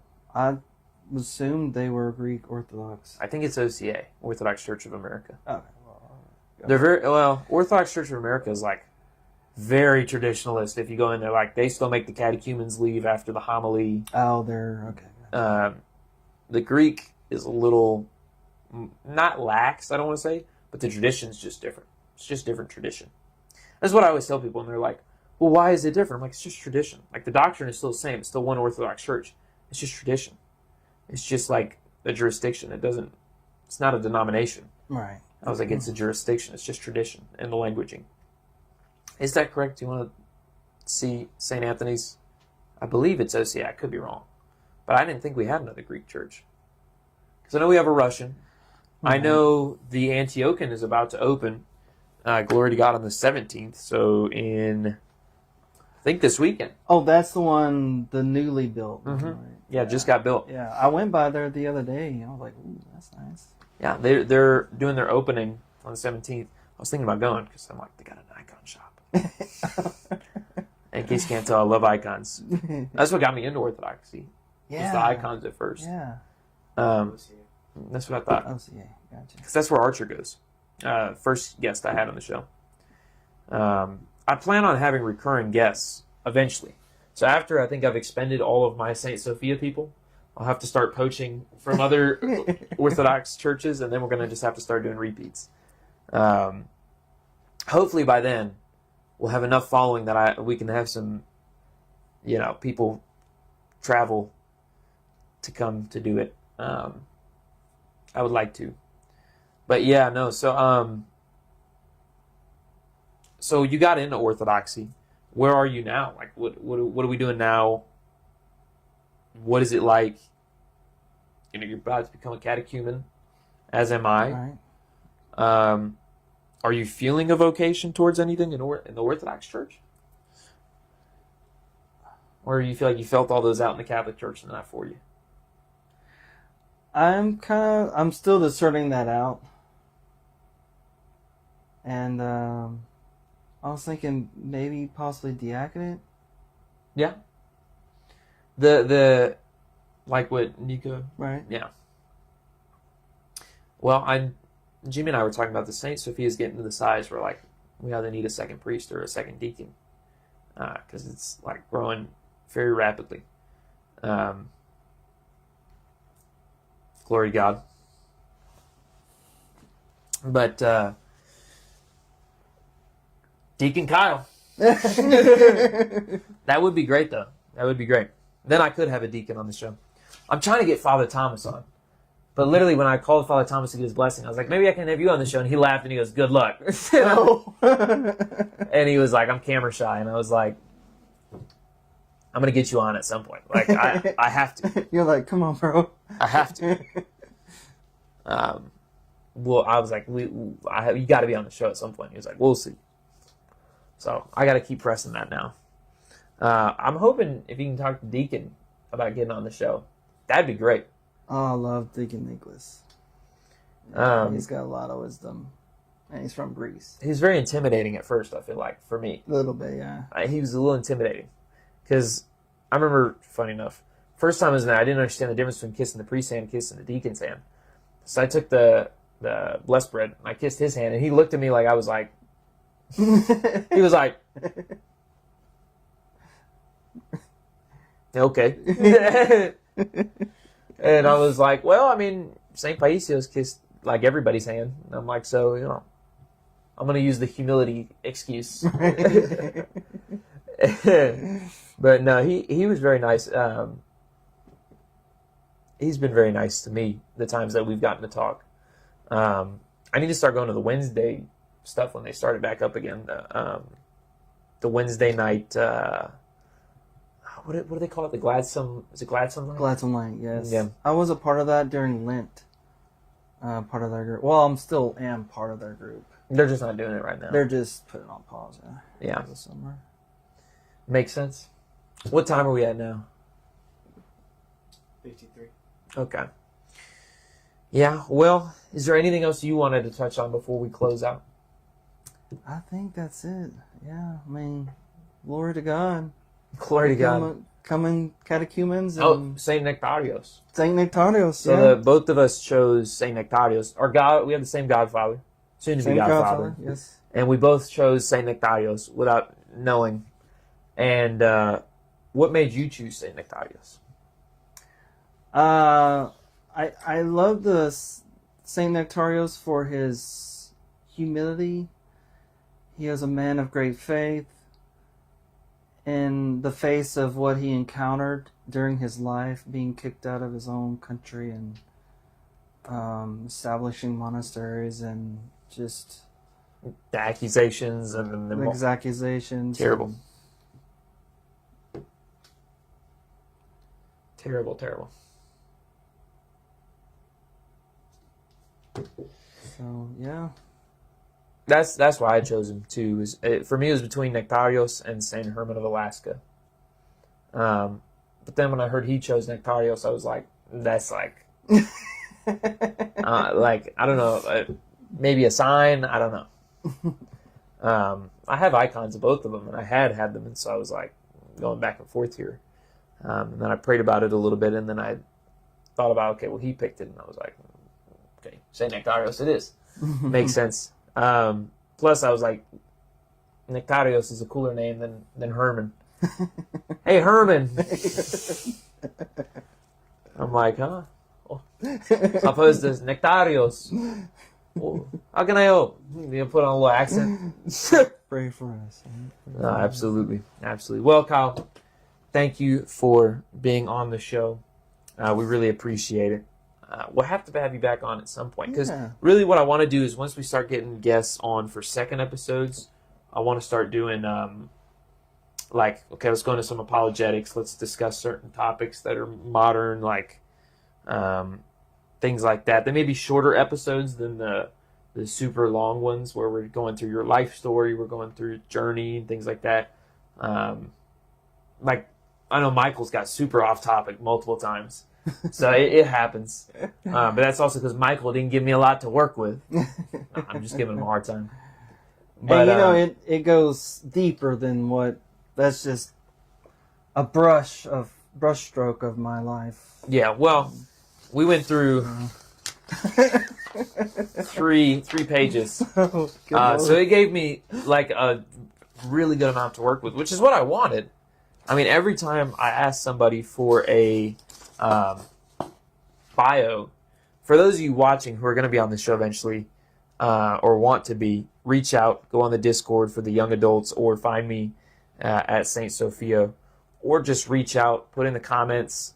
We can link up there, exchange, Discords or DMs or whatever you want to do, and talk about it, and I can get you on.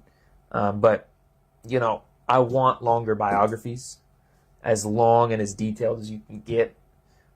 Because like Jimmy wrote one that was about 2 pages long, and Jimmy's, I mean, he had so much to talk about, but he's also 70 years old. So, right, yeah. More life experience. Much more life experience. So, I want the life experiences, I want stories, all that stuff. Like, anything noteworthy, crazy, anything like that, like I want it noted so we can talk about it. Which is, what you did, which I'm very thankful for, because like I said, most people don't. And so I'm very grateful for that. Well, anyway, thank you for coming on the show. It was great to have you. Pleasure.